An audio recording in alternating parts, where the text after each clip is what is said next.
Okay, welcome to the deep dive. Today we're doing something a little different, but I think it's going to be incredibly revealing. Yeah. Our source material isn't, some complex research paper or breaking news. It's actually just a simple transcript. It's called Restaurant Talk, Food, Work, and Weekend Plans. Right. So it's literally a snapshot, isn't it? Just a dinner conversation between two friends, Robin and Ronica. I mean, on the surface, it's just chatting over a meal. Exactly. And our mission, well, it's to peel back that surface layer and see what we can learn about the deeper currents running through even our most casual interactions.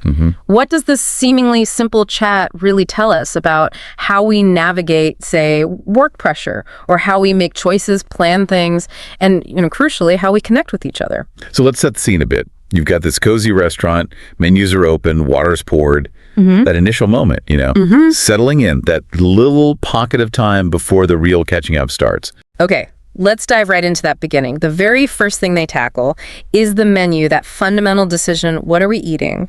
Robin kicks it off, saying the place looks nice. And Ronica jumps in with a recommendation, the pasta. Says she loves it. But it's not quite that simple, is it? Robin immediately puts a preference out there. Maybe something lighter, like a salad or soup. Yeah, and Ronica, even though she loves that pasta, she's totally open. She's like, okay, what about the grilled chicken with veggies? Yeah. Still looking at options. This dynamic right here, it's fascinating. It's like a mini negotiation playing out in real time. It's not just about what do I want. It's also about, accommodating your friend while still exploring or being open to something new. You see that all the time in groups, don't you? That little dance between sticking to your guns and adapting for the social vibe or this shared experience. And then, boom, the wild card appears. The special. Seafood risotto. Ah, yes.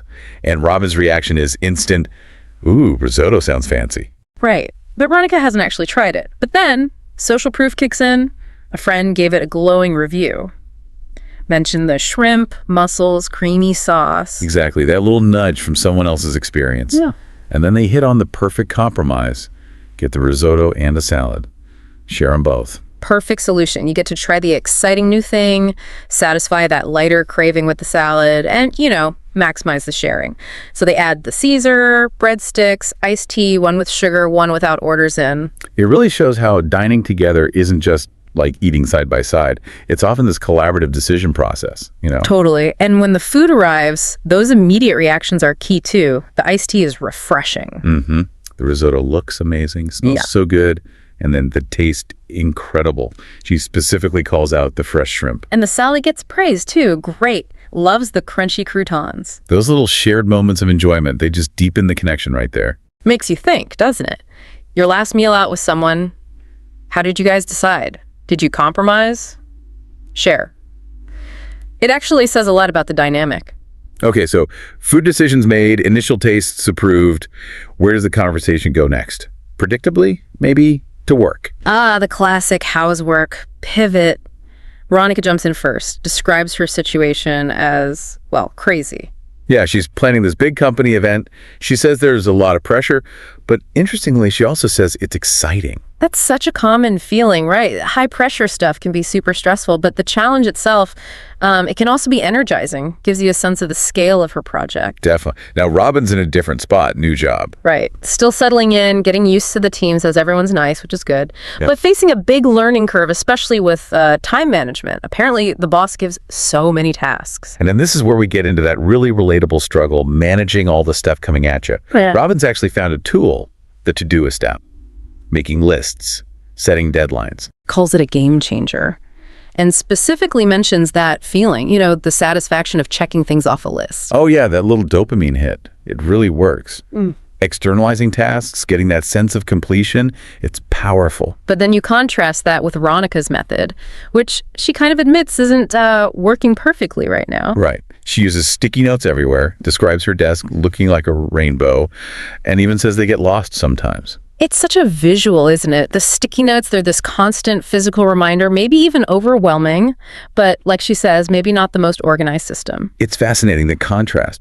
Robin's structured digital system versus Ronica's, let's say, more visual, maybe chaotic physical one. It just highlights how we all grapple with this stuff. Information overload, task management, Finding what works is personal trial and error. Totally. So think about it. Are you someone who needs that visual clutter of notes, or do you crave the clean structure of an app? It's a neat little snapshot of different coping styles. So after talking through the work week stress, the conversation naturally shifts towards, well, the antidote.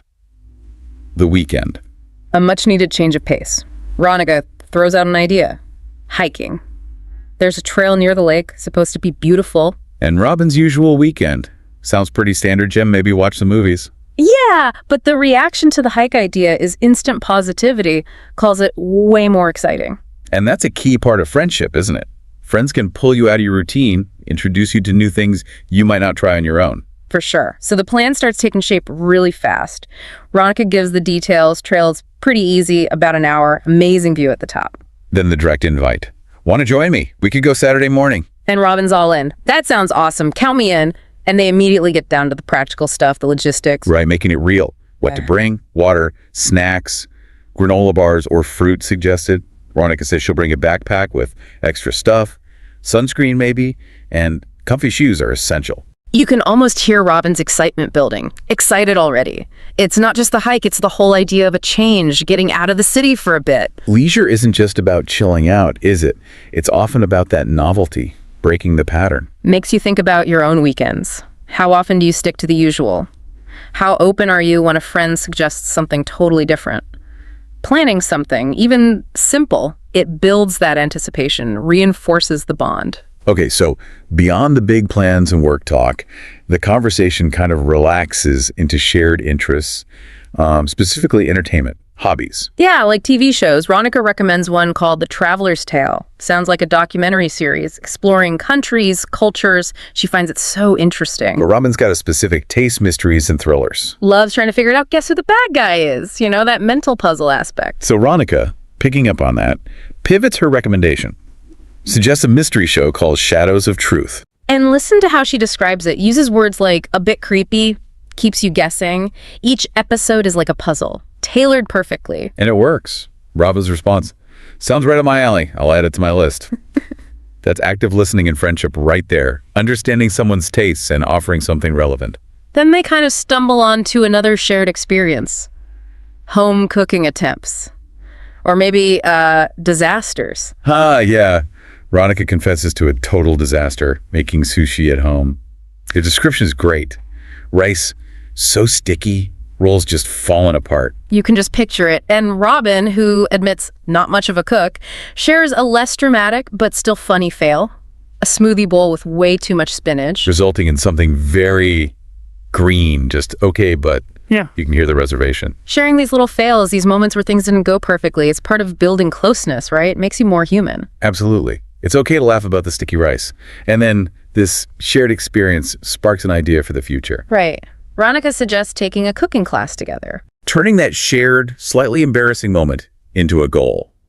Let's learn together. It's a brilliant way to spin it. And Robin is immediately game. I'd be down for that. And specifically wants to learn to make sushi properly. It's a perfect little arc from kitchen mishap to a potential shared skill. What about you listening? Ever bonded over a cooking fail? What skill would you actually want to learn with a friend? So as the meal's winding down, the chat naturally drifts a bit further out, looking towards future dreams, specifically travel. Yeah, after talking work stress, Ronica voices that common feeling, needing a break, maybe a trip somewhere warm like a beach. And that prompts Robin to share a bigger, maybe longer-term dream, visiting Japan. And they explain why the culture, the food, the history, it all seems so cool. Then they ask Ronica directly, have you been? Opening that door. And bingo connection. Ronica confirms Japan's high on her list too. So this shared kind of aspirational dream, it immediately solidifies into this one-day plan, let's go to Japan together. They even picture eating real sushi in Tokyo. Makes it vivid. It really shows how finding those shared long-term goals, even if they're way off, can really strengthen a friendship. Gives you a sense of a shared future. It's a powerful connection point. But then Robin brings it back so nicely to the present moment. Yeah, saying, for now, though, I'm happy with this risotto and good company. Which is lovely. Grounding the big dream and appreciating the right now. Acknowledging both where you want to go and where you are. Contentment and aspiration side by side. Where does your mind drift when you think dream trip? Somewhere far flung? Or just somewhere quiet? And who's that person you share those one-day travel plans with? So as the transcript closes out, the dinner itself is wrapping up too. Ronica calls it a fun dinner. Yeah, and adds that classic line,